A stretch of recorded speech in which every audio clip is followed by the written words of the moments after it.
Hi, folks. Hope all is well with everyone. Thank you for making your way to Chat Real Estate.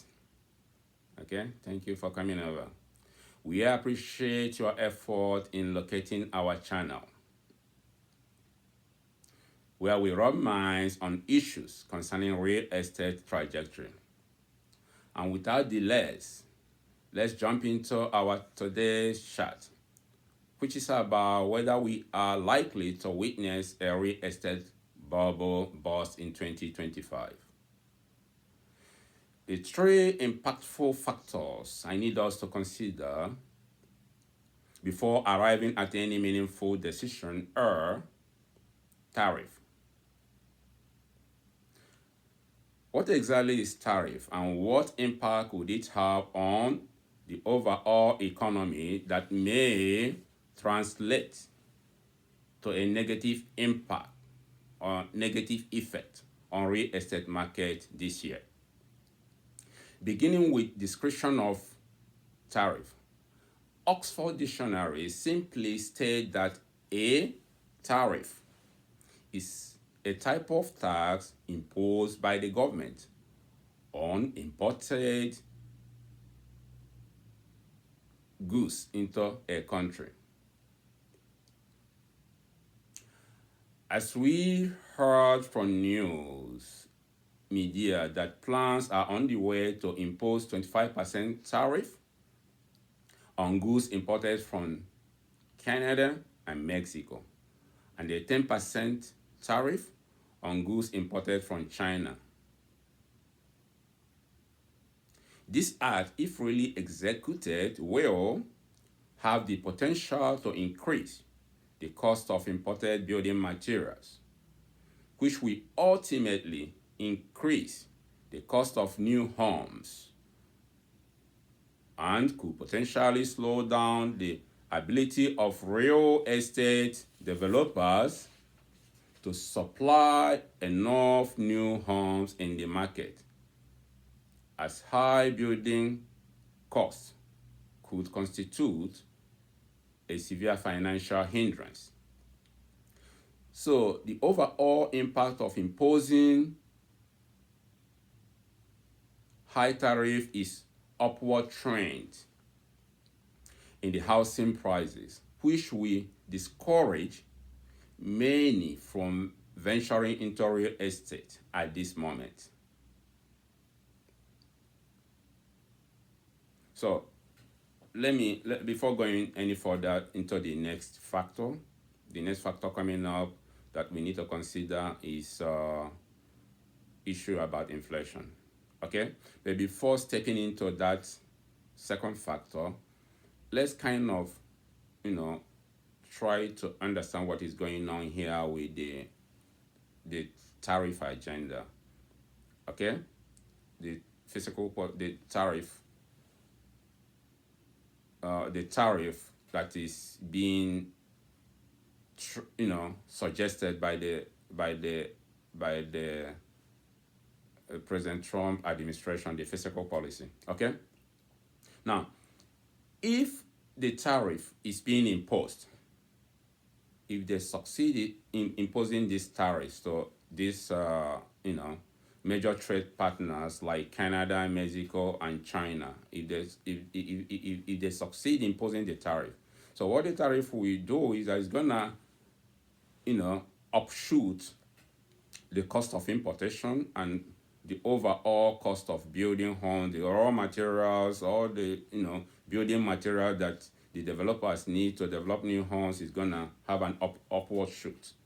Okay, and of course we know what housing bubble burst means. Housing bubble burst simply means that when there is a housing bubble burst, okay, it simply means that the developers are supplying too many homes in the market, and there's not too many buyers in the market to pick up all those new homes coming into the market. There's not enough new buyers.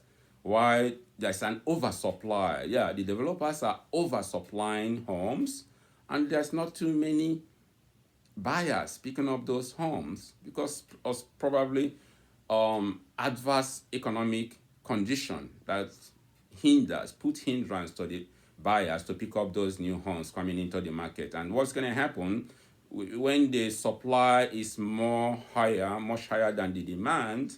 Of course, the price will crash. That's the housing bubble burst. That's when he said that the housing bubble burst occurs. Okay, so we are trying to figure out if there's gonna be a housing bubble burst in this 2025. That's what we are trying to figure out, and we find out at the end of this chart. This chart's real estate. Okay, where we rub minds on issues concerning real estate trajectory. Okay, so let's jump into the second factor, which is inflation. All right. So the second factor to consider is the impact of inflation to real estate market. The real estate market cannot exist independent of the indices driving the overall economy. Of course, the real estate market is just a micro economy inside the macro economy, the overall economy. All right? The bigger economy, the bigger picture of the economy. And the real estate market cannot be independent of that. It's just a micro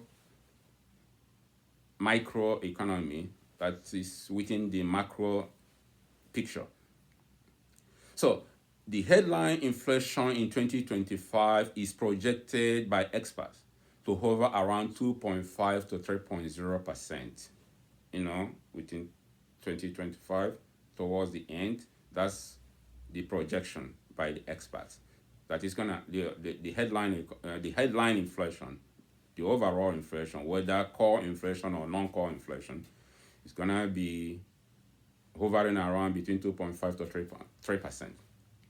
Therefore, not looking bad and no runaway inflation. Okay, so since we're not expecting any runaway inflation, and therefore of course, runaway inflation could erode our purchasing power. So we are not expecting any runaway inflation this year, right? So that's simply what they're trying to say. Speaking about inflation, it's important to note that even though core inflation is 3%, okay, the core inflation is 3%. That is inflation rate of all goods excluding highly unstable items like food and energy. Okay, the core inflation.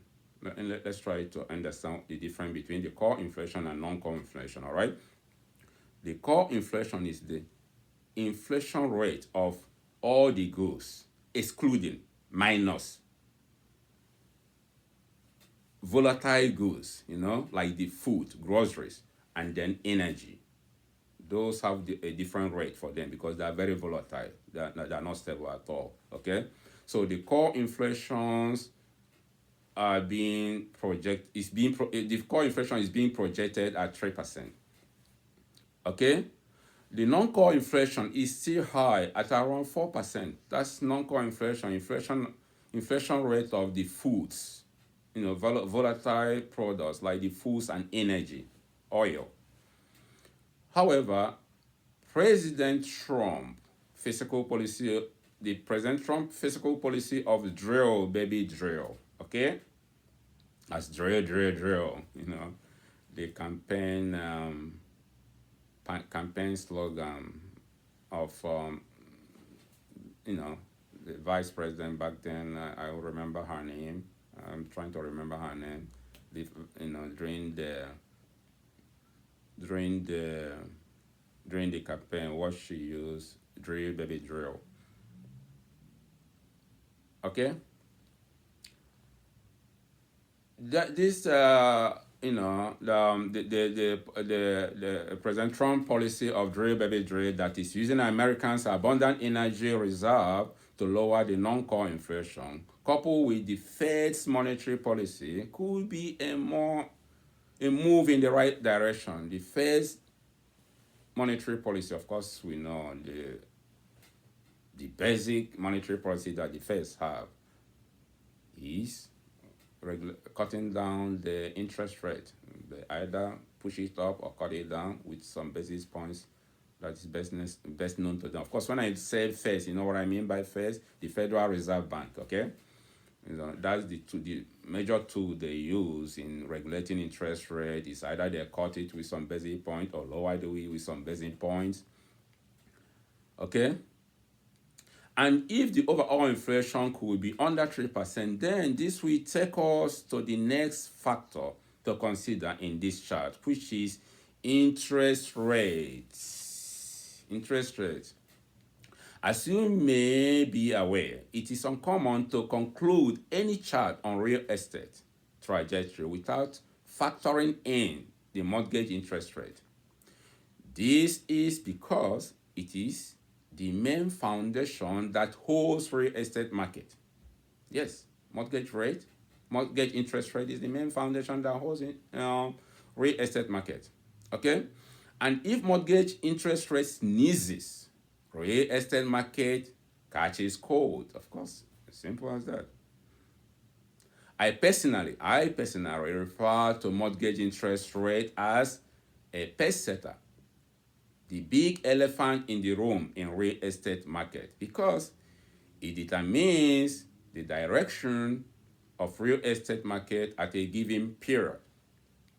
So in bringing today's chart to conclusion, folks, if President Trump's fiscal agenda of using Americans' massive oil reserve to lower the non-core inflation and the first monetary policy of cutting interest rate to control the headline inflation eventually materialize, mortgage interest rate will likely drop. Okay? Generally, if interest rate is expected to be slightly higher, interest rate is expected to be slightly higher than the inflation rate to attract investors. Of course, if inflation is higher than interest rate, investors will run away. Nobody want to invest in an economy that inflation is very high and interest rate is much lower than the inflation. Nobody want to invest. Why? Because if you invest in such an economy, the inflation will end up eating away your equity, your profit. Inflation will erode your equity. So it doesn't make sense investing in such an economy. Such an economy is not an attractive economy to invest your money. If inflation rate is higher and the interest rate is lower, it's not an attractive economy at all. Okay? So it's generally like rule of thumb that the interest rate should be slightly higher than the interest rate should be slightly higher than the inflation rate. And therefore, if you invest in such an economy, it's going to make sense, because if you have your equity, your profit, of course, it will go a long way for you. I mean, investors are not running charity organizations. They're investing to make profit. Okay? So, where are we? And, if, in this case,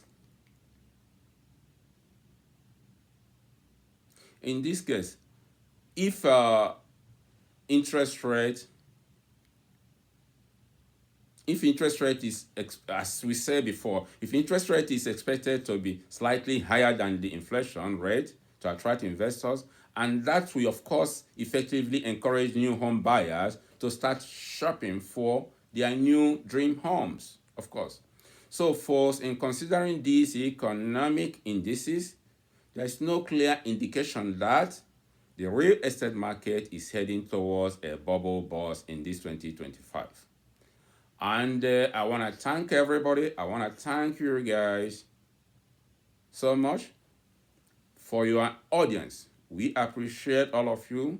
So see us in the next episode. Stay healthy and goodbye, folks. Ciao.